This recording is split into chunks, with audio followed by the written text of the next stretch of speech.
Sim, eu parei uma hora do meu dia para assistir de novo Bahia contra o Bahia de Feira. Eu não assisti o jogo no ao vivo, porque eu estava aqui em live. O Sport ontem jogou com o Sub-20 e ganhou do Retrô por 2-0. Beleza, então era impossível eu ver o jogo do Bahia na íntegra. Só que como o jogo ficou salvo lá no YouTube, eu parei uma hora do meu dia para assistir o jogo na velocidade 2x.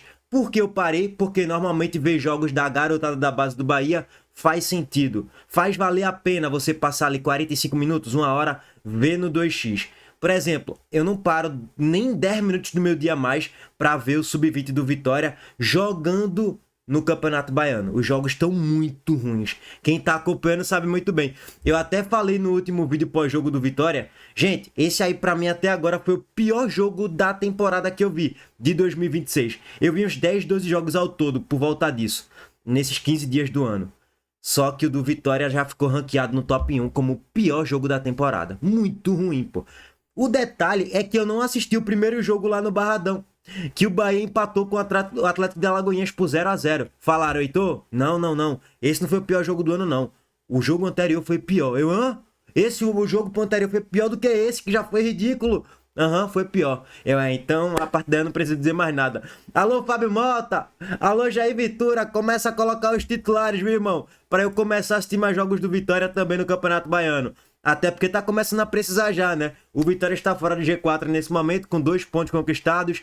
Um empate contra o Atlético de Alagoinhas na primeira rodada, por 0-0 no Barradão, que até o presidente da Juazeirense tirou sarro do gramado do Vitória.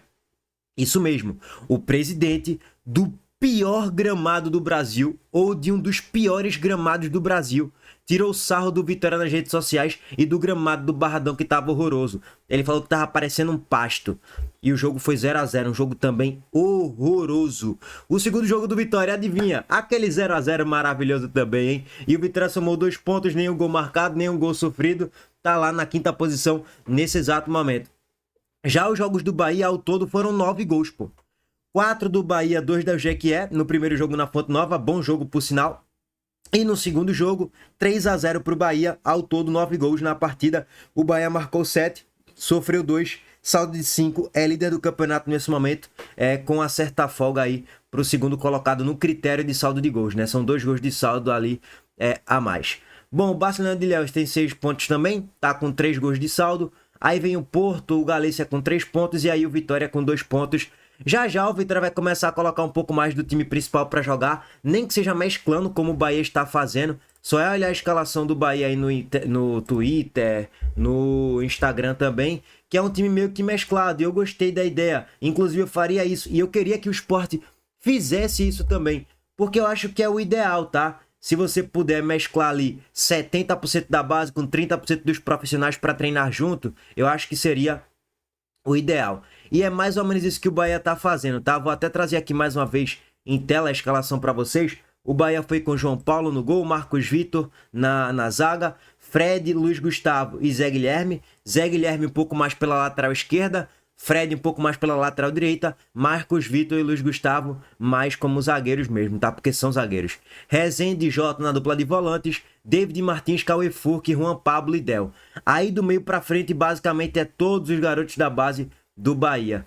E o banco de reservas? Aí você tem Vitor, Fábio, Wendel, Gabriel Xavier da base. Gabriel Xavier bem mais experiente já, né? É o mais experiente aí da garotada da base. Iago Borducci, Eric e Vitor Hugo. Aí já são jogadores do profissional, do principal. Inclusive, Eric fez um golaço na reta final do segundo tempo.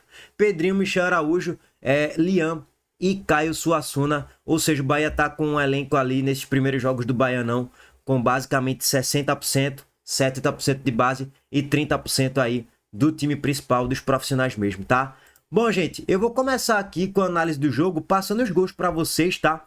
Até porque também não tem nenhuma análise muito mirabolante, não. O Bahia foi dono da partida, o primeiro tempo avassalador de certo modo, já começou a controlar o jogo com a posse de bola desde o primeiro minuto de jogo até o último. O Bahia conseguiu controlar a posse, se impor no campo de ataque, porque é muito superior tecnicamente, mesmo com o time um pouco mais mesclado com alguns garotos da base, tá? O detalhe que fica a crítica aqui para o Bahia de Feira é que foi um time muito passivo nessa marcação-pressão do Bahia, Foi um time muito passivo quando o Bahia tinha posse de bola lá no campo de defesa. Não era o time também que esboçava a marcação-pressão. E numa das pouquíssimas vezes que o Bahia de Feira fez a marcação-pressão, foi quando o jogo já estava 2-0, já da metade para o final do segundo tempo, e quando fez a marcação-pressão, quase que gerou o gol. Numa das raríssimas chegadas do Bahia de Feira, que foi na reta final do segundo tempo, teve um chute ali dentro da grande área já, quase que cara a cara com João Paulo, mas João Paulo conseguiu fazer a defesa. E aliás, o jogo já estava 3-0. Então fica essa crítica, eu acho que o Bahia de Feira tinha que ser um pouco mais corajoso para tentar tirar um pouco mais a bola do Bahia. Porque se você deixar o Bahia aqui, ó, circulando essa posse no campo de ataque o tempo todo, uma hora ou outra o Bahia vai achar isso aí, ó. Finalização de fora, a bola na bochecha da rede e o Bahia abre o placar com o Rezende. E o terceiro gol foi muito semelhante ao primeiro, de certo modo. Eric teve liberdade, espaço e tempo para finalizar chapando no canto bochecha da rede, na entrada da grande área. Então, uma hora ou outra, tu vai ceder um gol pro Bahia, porque o Bahia tem qualidade para uma hora ou outra achar uma finalização de fora, um passe quebrando linhas, e tua defesa vai cansando também de tanto ficar sem a bola o tempo todo, tendo que correr atrás do adversário. Então fica a crítica aí ao Atlético de Alagoinhas, ó, ao Bahia de Feira, que não conseguiu, em momento nenhum do primeiro tempo, esboçar uma marcação-pressão sequer.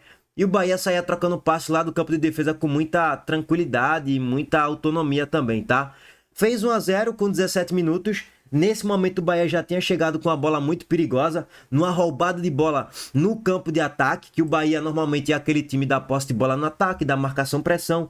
E a marcação-pressão com Juan Pablo, David Martins, Del, surtiu efeito. O Bahia rouba a bola no campo de ataque, a bola sobra para Juan Pablo, ele dá um tapinha para trás, Del meio que dá um tapa de letra pro lado e David Martins finalizou. O zagueiro do Bahia de Feira já salvou a bola em cima da linha. Então assim, o Bahia já merecia ter aberto o placar com 5 minutos de jogo. Bom, aos 40 minutos, sai a finalização de fora, mais uma vez, o goleiro foi muito mal e Del no rebote fez o gol, ampliando o marcador aí pro Bahia. Del que foi eleito o melhor em campo no jogo de ontem, e foi um frangaço do goleiro, tá, gente? Eu particularmente não consegui detectar um grande destaque no jogo de ontem para falar assim, porra, esse aqui foi o cara da partida, esse aqui foi o melhor em campo de forma disparada. Não teve esse jogador, foi uma atuação muito coletiva do Bahia em todos os setores, na defesa, no meio, no ataque, e que obviamente Del, por ser da base, ser da seleção brasileira sub-17, ter muito carisma, a torcida gostar muito dele, fez um dos gols da partida, a galera votou em Del. A galera não ia votar em Rezende não, né? Porque muitos já estão pensando, porra, esse gol de Rezende é o gol que faz mal, né? Porque Rezende muitos não gostam, que é um perfil mais de jogador de Série B. Rezende é um bom volante, queria muito no esporte, inclusive. Pro patamar do Bahia, não dá mais, tá? Já é meio que fim de ciclo para Rezende, mas para jogar um Campeonato Baiano, para jogar uma Copa do Nordeste, eu sei que o Bahia não joga a Copa do Nordeste esse ano, mas para jogar uma Copa do Nordeste com nível técnico abaixo, Rezende ainda é uma peça bastante útil, tá? Bom, no segundo tempo, depois do Bahia ter feito o primeiro tempo de manual, teve cabeçada de Del, o goleiro fez uma ótima defesa no cruzamento de Zé Guilherme pela esquerda, teve o chute de Juan Pablo de fora da grande área que o goleiro fez uma boa defesa. Cara, o Bahia empilhou ali 3, 4 boas oportunidades, além dos 2 gols que marcou no primeiro tempo. O placar correto do primeiro tempo seria 3-0 para o Bahia. O Bahia de Feira em momento algum ameaçou o Bahia na partida, tá? Em momento algum. Vem o segundo tempo e o Bahia sentou no placar, o resultado já estava basicamente encaminhado.